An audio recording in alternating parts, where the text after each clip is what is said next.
in this world, like if you tune in to ESPN, for example, I just don't believe Stephen A. Smith is gonna say nothing in reality. He has to say what will make his boss happy.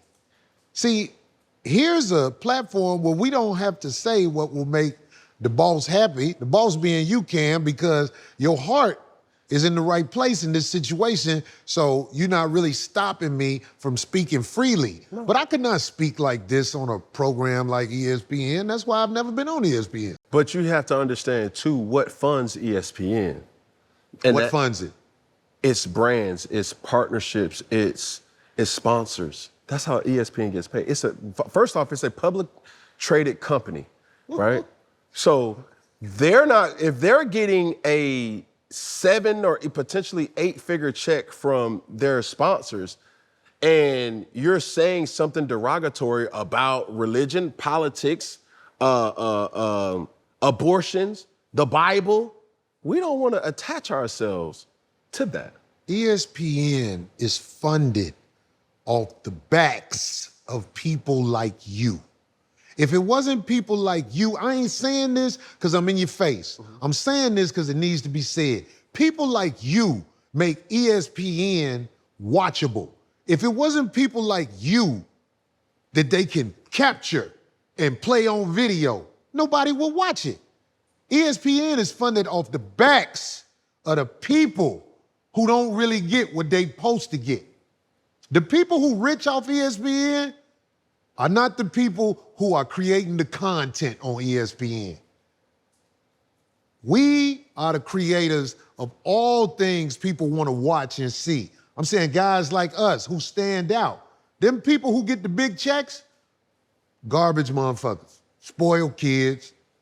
You know who they are. Come on, we ain't got this. We know what it is. I wouldn't agree with that, the garbage, the spoiled, which is your opinion. What I would say is they understand what comes with me signing this check. I can't, if I feel like, man, fuck Corey Holcomb and everything that nigga stand for. Right. Man, listen, next topic. Because if you ain't got nothing good to say, don't say it. A lot of people will bypass these hard discussions because, number one, they don't understand the game, or number two, they understand it and they're not going to get entangled in the riffraff of what comes with how or what they're going to say. I think the most belittling thing in mainstream TV is for you to speak truth about something and it becomes offensive to somebody else, but it's the truth. And now you're forced to apologize. Don't that hurt? And you ain't did nothing but said what you supposed to say. It's real. But this is the reality of what people don't understand, right? Platforms like ESPN, platforms like Fox, platforms like CNBC, platforms like NBC, major platforms, TNT, any major whatever. And it also goes with entertainment or music companies like Sony, Universal, whatever. They have the power to shift people's thinking. They call it propaganda, okay? So when you have things like words like nepotism, or you have words like sexism, there's a lot of truth behind that. But the storylines, right, is impacted by a producer that's going to tell Stephen A., that's going to tell anybody that's on TV, right, Gail King, it doesn't matter who you are. They're going to tell you what to say or what's hot that you should say. Now, if you go outside of that, and you say certain things that you personally believe in, and it may be the truth, you're going to have to recant that if it offends the sponsors or the people who are paying the money. Go ahead. Well, you will recant it if you still want to be in that business. But there are some things that have happened on television, magical moments where people just stand on what's right. One day Kenny Smith walked off the set on ESPN. I mean on TNT. Yes, sir. You know what I'm talking about? Yes, sir. When the Can't Breathe, or it was a movement, right? See, even though you get programmed, you still have a heart. Kenny Smith showed he had a heart because he couldn't take it another second with them acting like this isn't serious. This is real. And I can't smile it off no more. And I remember when he did that because I was worried about him because I thought they wasn't going to have him back. Because if you stand up for what's right, you are not part of the programming of television in most situations.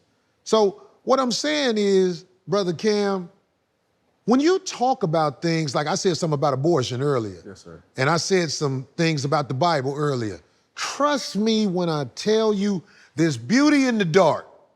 The stuff that people think you're not supposed to say, you are supposed to say certain things because if you don't talk about it, the people will be programmed into thinking it's wrong to talk about it. There's nothing wrong talking about my interpretation of the Bible. There's nothing wrong talking about aborting babies. There's nothing wrong talking about it. It's just you're programmed to think, ooh, he said that.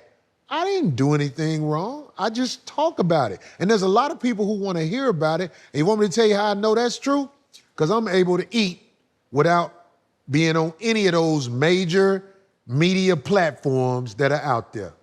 A lot of people want to hear about it. More people should hear about it. They should hear the point of view from people who have the courage to stay in the dark without the bank account that comes with working for those platforms, because those platforms, you can make a decent amount of money, as Stephen A. brags about all the time. He rich, but he broke. You rich, but you broke. Let me tell you why, brother.